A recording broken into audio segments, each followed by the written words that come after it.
Assalamualaikum warahmatullahi wabarakatuh. Perkenalkan, nama saya Nur Hikmah, NIM 2011012220023 dengan mata kuliah Manajemen dan Administrasi Sekolah dan Ibu Dr. Sulistian SPD MPD selaku dosen pengampu mata kuliah ini. Dalam video ini saya akan membahas tentang rendahnya kualitas pendidikan di Indonesia. Pendidikan secara etimologi memiliki asal kata dari bahasa Yunani yaitu pedagogi, terdiri dari kata pes yang berarti anak dan dari kata again yang berarti membimbing. Sehingga jika diartikan pedagogi yaitu membimbing anak atau bimbingan kepada anak. Sedangkan dalam bahasa Inggris, pendidikan berasal dari kata to educate yang memiliki arti memperbaiki moral dan melatih pengetahuan. Kualitas adalah tingkat buruk atau baiknya sesuatu. Adanya kualitas sangat penting untuk mengetahui suatu hal sudah mencapai keberhasilan atau belum. Sama halnya dengan kualitas pendidikan. Kualitas pendidikan diperlukan untuk mengetahui bagaimana pelaksanaan pendidikan tersebut sudah berjalan sesuai dengan tujuan atau belum. Kualitas atau mutu pendidikan di Indonesia saat ini terbilang cukup rendah bila dibandingkan dengan negara-negara lainnya di dunia.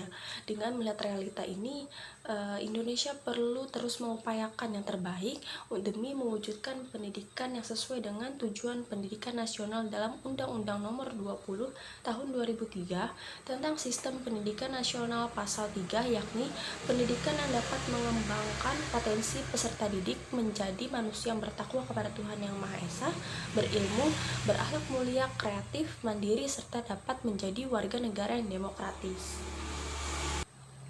Menurut hasil survei mengenai sistem pendidikan menengah di dunia pada tahun 2018 yang dikeluarkan oleh PISA atau Program for International Student Assessment pada tahun 2019 lalu, Indonesia menempati posisi yang rendah yakni yang ke-74 dari 79 negara lainnya dalam survei. Dengan kata lain, Indonesia berada di posisi ke-6 terendah dibandingkan dengan negara-negara lainnya.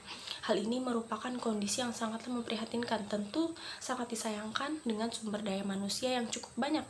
Seharusnya pendidikan bisa meningkatkan kualitas SDM Indonesia, namun nyatanya tidak seperti itu. Dengan kondisi kualitas pendidikan Indonesia yang terbilang sangat kurang dibandingkan negara-negara lain di dunia, banyak yang menjadi faktor penghambat kemajuan pendidikan di Indonesia. Pada proses peningkatan mutu pendidikan, ada komponen yang berperan sebagai pengaruh keberhasilan atau penghambat dari perbaikan kualitas dari faktor input dan faktor manajemen pendidikan. Faktor input adalah segala sesuatu yang harus disediakan untuk proses belajar dan mengajar, sedangkan proses input terdiri dari sumber daya sebagai komponen, yakni orang, dana, dan prasarana serta peraturan yang harus diterapkan dan berlaku untuk semua. Berbagai macam permasalahan pendidikan di Indonesia menjadi tantangan besar dalam mewujudkan pendidikan yang berkualitas. Permasalahan tersebut menjadi faktor terbesar rendahnya kualitas pendidikan Indonesia saat ini. Hal tersebut tentu perlu menjadi perhatian khusus bagi bangsa Indonesia. Permasalahan yang banyak terjadi seperti kurikulum yang sering berubah, pendidikan yang kurang merata, masalah penempatan guru, metode pembelajaran yang monoton, sarana dan prasarana kurang memadai, dan lain-lain. Oleh karena itu, perlu dilakukan upaya dan solusi untuk mewujudkan pendidikan yang sesuai dengan tujuan pendidikan nasional, tentunya dapat menciptakan manusia-manusia yang berkualitas.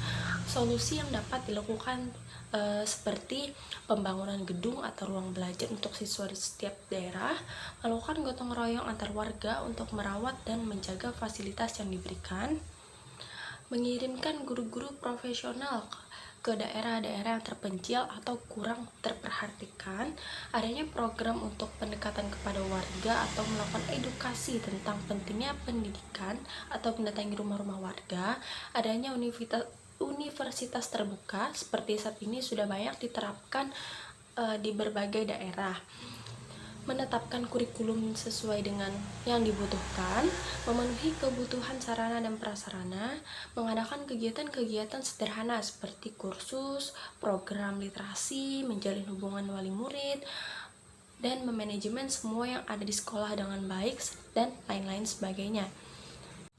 Rendahnya kualitas pendidikan di Indonesia yang terjadi saat ini dapat disebabkan oleh masih banyaknya masalah pendidikan yang dihadapi Indonesia. Dengan apa yang telah dipaparkan sebelumnya, diharapkan masalah pendidikan di Indonesia dapat teratasi dan diharapkan Indonesia bisa meningkatkan kualitas pendidikannya agar sebanding dengan negara lain atau bahkan melampaui.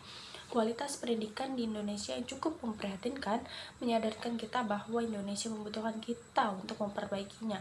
Perlu adanya kesadaran dari tiap individu untuk membangun Indonesia menjadi lebih baik dan lebih maju. Maka dari itu, kita harus belajar dengan sungguh-sungguh dan baik agar kita bisa mengubah kualitas pendidikan di Indonesia bisa menjadi lebih baik atau lebih tinggi. Terima kasih. Wassalamualaikum warahmatullahi wabarakatuh.